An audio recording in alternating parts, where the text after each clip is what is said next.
placed under arrest and charged with disorderly conduct. We are an independent podcast that focuses on the worst of military crimes and the victims and the voices left behind in their wake. Views by the hosts and guests are our own and do not reflect those of our sponsors or employers. We do our best with accuracy, but please rely on this information at your own risk. Episode may contain sensitive subject matter. Viewer discretion is advised.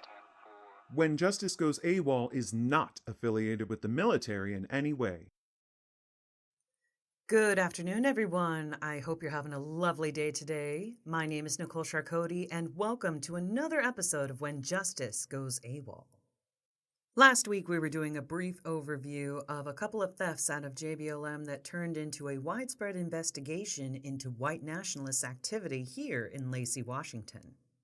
Soldiers or veterans Levi Austin Frakes and Charles Ethan Fields are due in court for those crimes next February. Now, a while back, I reported on another doctor who was facing similar crimes to the case we will be discussing today. Michael Stockin from JBLM was charged and convicted with assaulting over 41 male patients and sentenced to just a little less than 14 years in prison. You would hope that people would learn from their mistakes. It outlines the problem that many people have when trying to report sexual assault in the military, even if you are a man. Because of the neglect from so many higher-ups and commanding officers to fail to report his behavior, the number of his victims grew.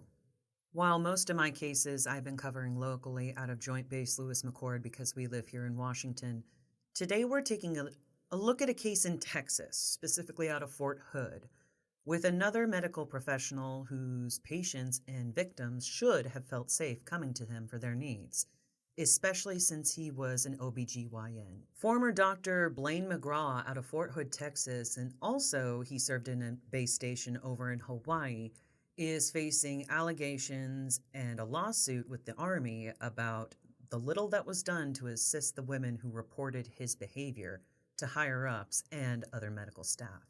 To get a better understanding of how perpetrators and these types of people operate and how blatantly they think they can get away with these crimes, we're going to be going over an experience that one woman, hereby referred to as had when she went in just asking a question about what medications were safe to take while she was pregnant, and the hell that she went through afterwards.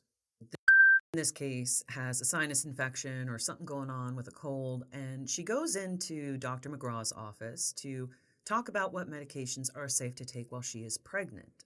She is with child. He stops her and says, "Oh, let's give you a vulvar and a breast exam."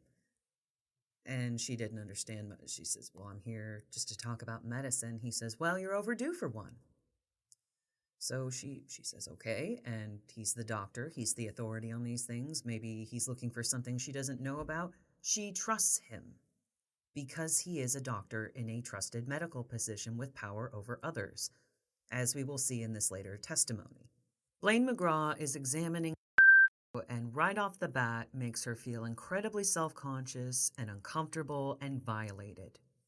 Blaine McGraw begins to examine as part of her pelvic and breast exam and makes incredibly uncalled for comments. He touches her when she clearly states to him that it makes her uncomfortable, to the point where she said that she would be assaultive if he didn't get his hands off of her.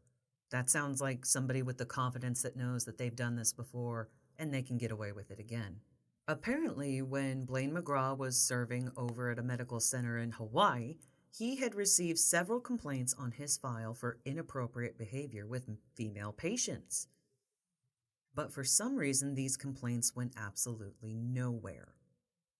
I think this blatant attitude of neglect from higher-ups and other officers when it comes to reporting military sexual assault has to stop, because that is definitely one of the factors in how systemic it is. And surprise, surprise, is not the only victim in this case. What started out as a firm representing about 70 women who were also victimized by Dr. McGraw, there has also been about 1,110 letters sent out for potential victims who may have also been victimized when they were seen from him during their care. Maybe if the military and higher-ups took a more proactive approach on reporting these kind of crimes and actually following through with them and not making it a bureaucratic mess, that the assault rates might go down. Is suing the military for basically allowing these types of crimes to happen, but not just to her. And she can under the Federal Tort Claims Act. Because not only is it clear that the service knew about all of his misconduct and that formal complaints were filed, but never went anywhere and he was still allowed to practice, that can wind them up in a lot of hot water and a lot of zeros on that check that they're going to write her out. I find it very disheartening when the victims of these crimes tend to take a more proactive stance on what should be done to prevent them than the people who allow them to happen in the first place. While all of this is going on, continues to emphasize that she does not want a perpetrator to remain in his position simply because she did not act and demand further accountability. And it's not her fault at all. It's not her fault that any of this is happening. It is the fault of the system for not catching it sooner, for using what evidence they had when they had it to possibly put a stop to these crimes. And the number of victims just keeps growing. An organization that I've learned through on LinkedIn, they have been handling the cases of Michael Stockton and also Blaine McGraw. This is Shannon Ho. She is founder and executive director of Shield of Sisters. Through compassion and understanding, they assist these women in navigating one of the worst traumas that they may ever face in their life. By providing these resources and assisting victims through a lengthy court process, they are an integral part of supporting women in the military. I think it shows how important it is to have resources for women in the military, especially who have undergone SA and report it to people who could care less. Especially when the defense of Blaine McGraw emphasizes that all these complaints from all these women are just exaggerated and inaccurate information. Accountability seems to be the number one thing that everybody wants, but nobody is willing to give. It's okay to admit you were wrong about a situation and correct your thinking and behavior from then on, but to simply stamp it in the dirt and say it doesn't exist is only creating a bigger mound to deal with later on. If you remember in the case of Michael Stockton, many court officials were saying, oh, the men are just making this up. It's not that big of a deal. They're men, they should be used to this kind of attention. But then Stockton was convicted and sentenced to a little under 14 years. And all of a sudden, they're talking about how brave the victims were for coming forward and how none of this would be possible if they hadn't come forward. What about making it possible if authority does their job? What if we had more accountability from authority that let these crimes happen? Would we curb further behavior because other people aren't around to let the same mistakes continue? Or are we just going to wash our hands and say better luck next time?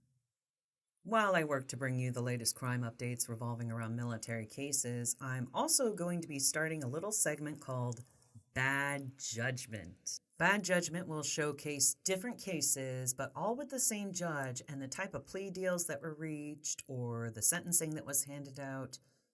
Also, what type of crimes they were and what could have been done as opposed to what was. By examining all the judgments and plea bargains that were a part of the court cases that they covered, we can probably get a better look at who's softer on certain crimes like murder, violence, and child SA than others. And just to be fair, I will be covering military judges, but also civilian court judges. I want to thank you all for joining me. It is December. Now it's okay to play Christmas music. Everyone stay safe out there. It's supposed to be very bitter cold this year, so make sure your layers warmed up. Look out for your friends and family. It's getting colder, it's getting darker, and sometimes that means that people get desperate, even more so than we already are. Next week, we're taking a look at the production of CSAM materials in the military. Who's caught behaving badly, with what, and what kind of sentences or punishments they are given. I'm Nicole Charcoti, and this is When Justice Goes AWOL. I should probably start decorating.